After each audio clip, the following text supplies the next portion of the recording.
Bonjour à tous et à toutes.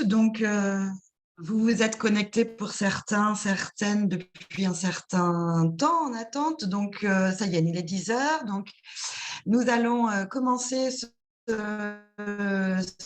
temps en visioconférence régionale. Nous avons encore quelques participants.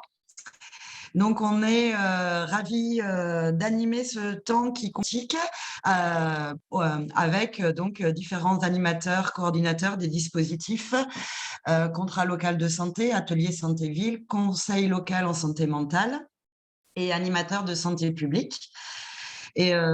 Donc aujourd'hui, nous allons être trois animatrices de l'IREPS. Donc moi-même, je suis Séverine Bosson. Alors, mes collègues Amandine Guyon et Stéphanie Vidot.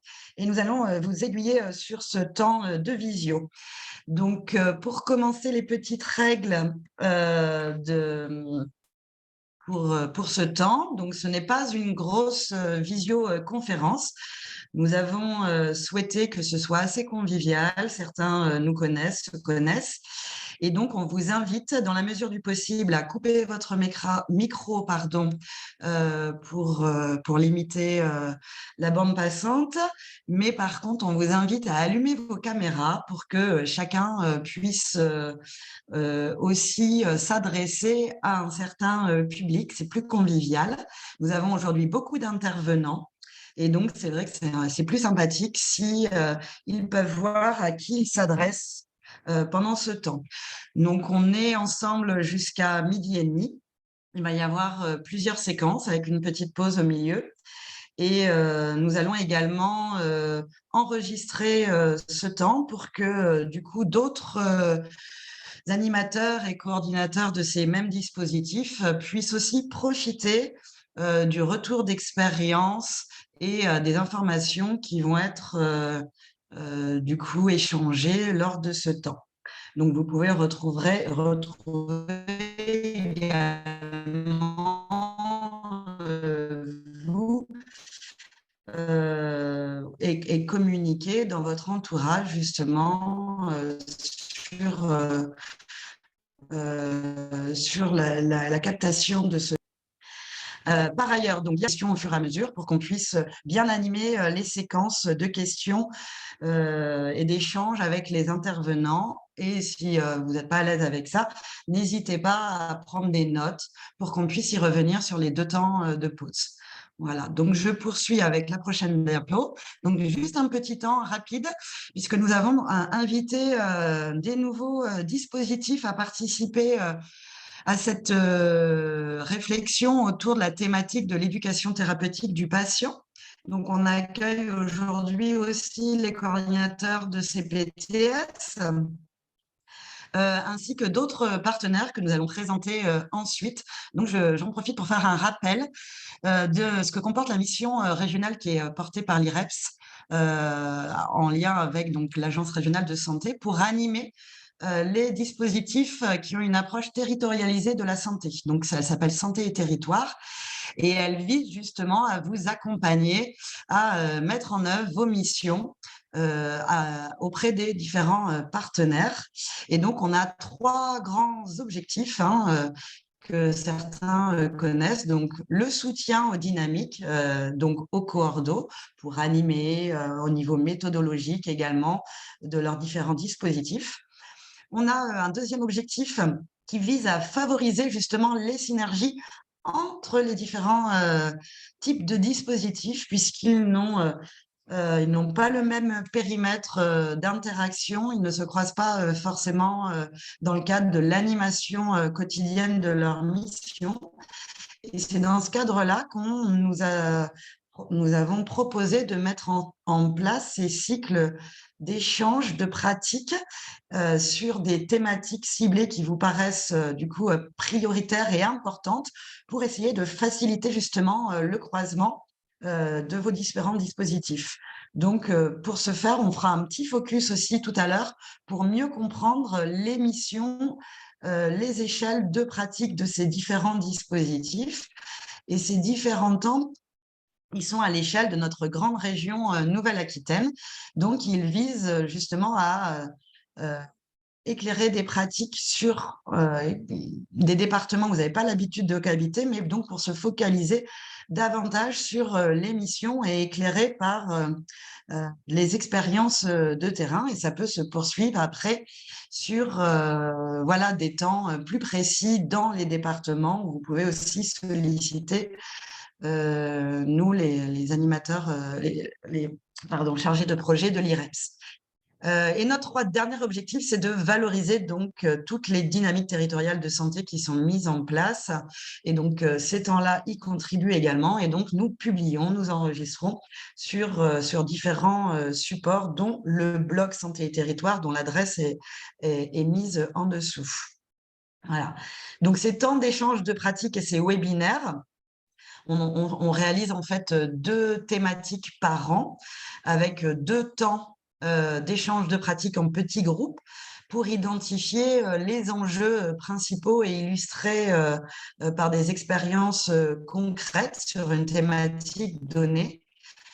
Et quelques mois après, justement, on analyse en fait toute cette matière qui est ressortie des temps d'échange de pratiques pour proposer un webinaire régional qui vise à justement donner des éléments de réponse, davantage euh, de visibilité à des ressources qui correspondent à vos besoins, les éléments de constat qui ont émergé de ces différents temps d'échange de pratiques précédents, dans le but justement de favoriser ces passerelles opérationnelles.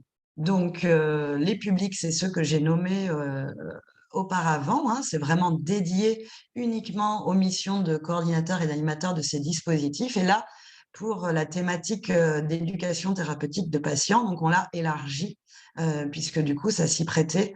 On ne travaille pas tout seul sur cette thématique-là. Donc, le programme aujourd'hui,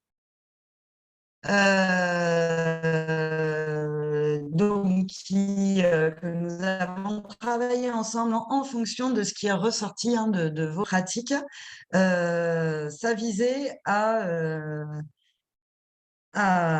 mieux connaître l'offre qui existe sur les territoires. On voit bien que l'éducation thérapeutique du patient, c'est un dispositif dont on ne saisit pas tous. Certains en sont experts, donc ils sont invités à nos côtés, alors que la maladie chronique concerne un tiers de la population. Donc nous, on s'est amené à se questionner sur comment faire plus de liens entre, par exemple, le réseau des villes, le réseau de l'hôpital, pour une meilleure cohérence dans la trajectoire de soins, de vie d'une personne. Nous avons aussi des coordinateurs de conseil local en santé mentale. Donc, comment ce coordinateur peut aussi créer des passerelles avec les offres, par exemple sur le somatique et inversement. On a abordé lors des différents temps d'échange de pratiques la notion de patient expert, d'usager partenaire, de père aidant.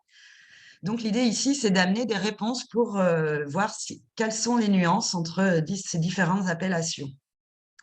Dans le résumé des questionnements, le poste de transversal de coordinateur en santé dans le contrat local de santé, comment peut-il s'approprier cette thématique de l'éducation thérapeutique du patient et la mettre au service de la population sur un territoire, en lien avec les différents dispositifs, et comment, du coup, avoir d'abord plus d'informations sur la liste des programmes dans mon territoire, les partenaires ressources qui existent et les perspectives au niveau de la politique de santé en Nouvelle-Aquitaine.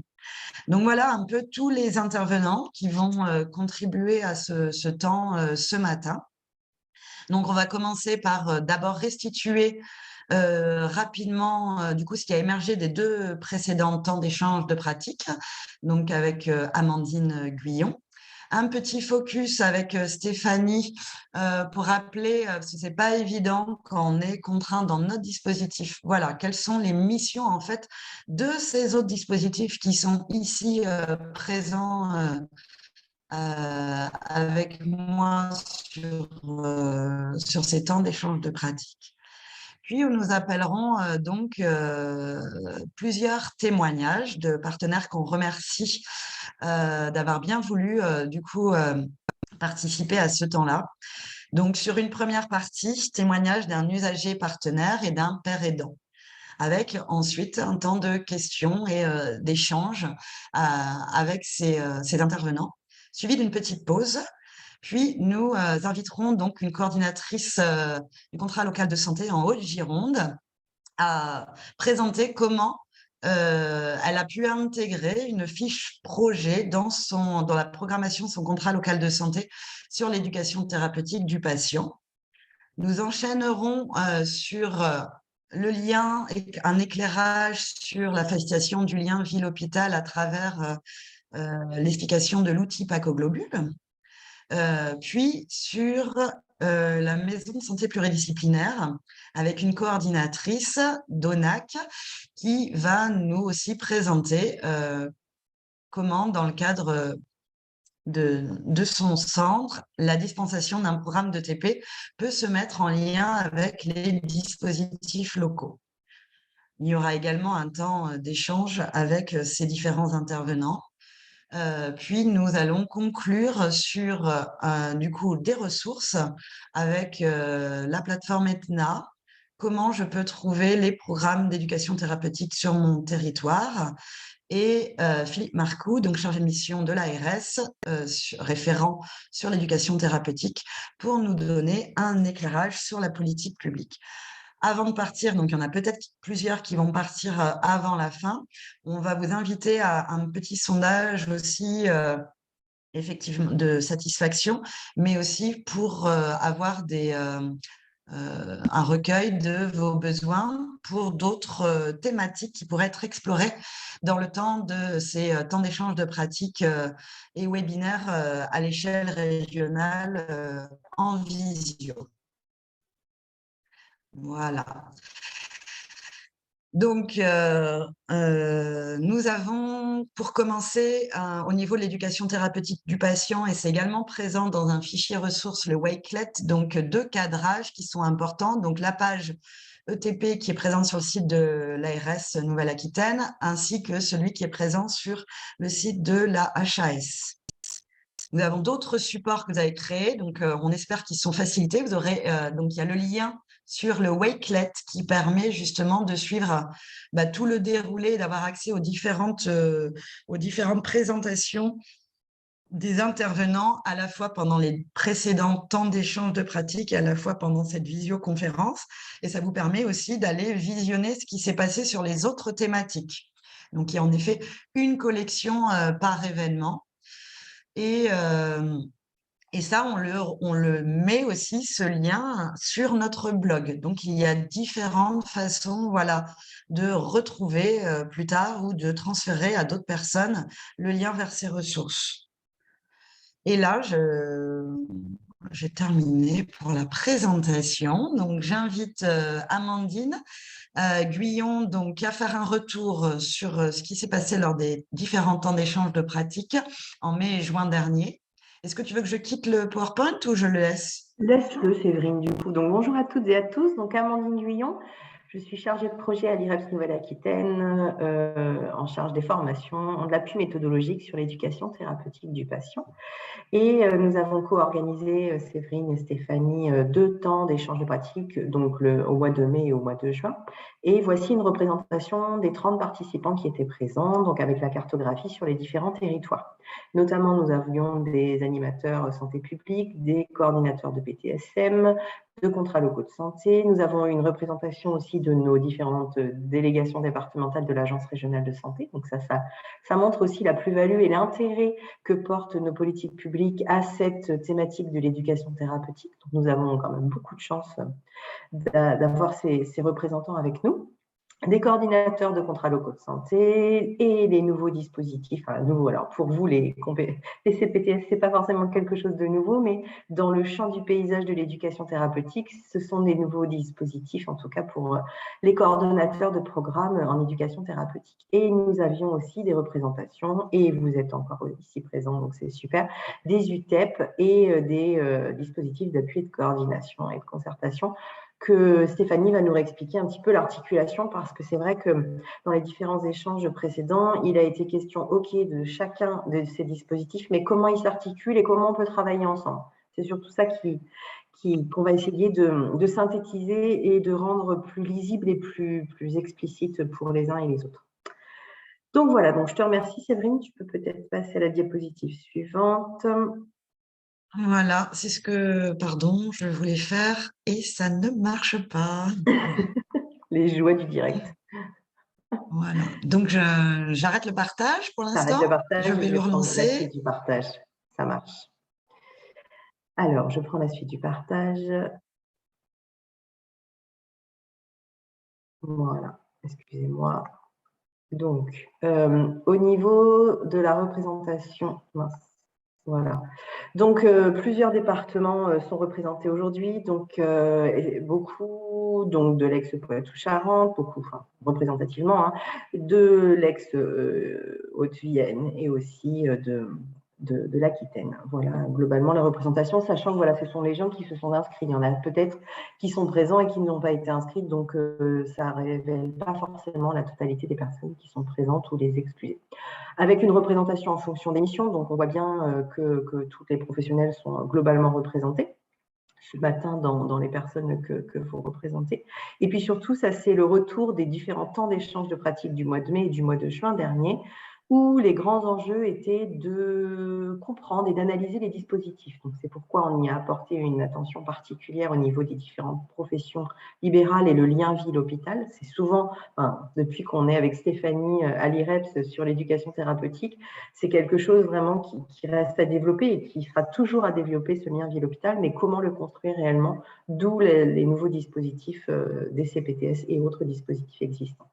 Il avait été question aussi de rencontrer les animateurs santé publique avec les différents coordonnateurs de programmes sur vos territoires pour faire connaître notamment un outil pédagogique qui s'appelle Cosmo Mental, pour travailler l'axe santé mentale et compétences psychosociales, puisque c'est ce qui a révélé dans un certain nombre de travaux des UTEP et des DAC aussi, c'est que dans certains des programmes d'éducation thérapeutique, il y avait cet axe sur la santé mentale et les compétences psychosociales à développer. C'était aussi une réelle volonté de l'Agence régionale de santé et puis dans l'intérêt, bien évidemment, aussi des patients, des bénéficiaires et de l'entourage. Il y avait un gros besoin aussi de faire connaître l'existence des programmes d'éducation thérapeutique, donc à la fois à travers un plaidoyer, mais aussi ce gros travail partenarial des UTEP et des DAC sur vos territoires, et de développer aussi, pas que en direction des professionnels et des patients, des formations, mais aussi en direction des acteurs médico-sociaux qui, sur les territoires, rencontrent bien évidemment les patients, les bénéficiaires au quotidien. Donc, un autre levier qui nous a semblé intéressant et qui est tout à fait envisageable, bien évidemment, d'aller au-delà des professionnels que nous avons, entre guillemets, l'habitude d'avoir dans les formations ETP. Et puis, encore une fois, créer le lien ville-hôpital, donc développer les programmes ETP polypathologiques. Notamment, la coordinatrice de la MSP d'ONAC en Charente, tout à l'heure, nous présentera le programme ET3P, programme polypathologique porté par la MSA, mais mis à disposition dans des MSP, donc dans des maisons de santé pluridisciplinaires, sur les territoires, et notamment en Charente et en Charente-Maritime, dans notre connaissance, mais aussi dans d'autres départements. Et puis, un outil qui favorise, en tout cas qui a une volonté par l'agence régionale et qui est soutenu par l'agence régionale de santé, c'est l'outil PAACO-Globule ETP, qui nous sera présenté aussi tout à l'heure par le GIP ESEA. Voilà globalement les éléments qui sont ressortis de ces temps. Donc, on a fait une synthèse puisqu'il y a eu énormément d'échanges dans ces 2 derniers temps. Mais voilà ce qui ressort globalement, travailler la communication, les enjeux ville-hôpital, qui ne sont pas nouveaux, hein, on ne nous cache pas, hein, en éducation thérapeutique, mais en tout cas qui sont un enjeu fort de ce que nous, on peut essayer de tisser sur les territoires. Voilà. Je vous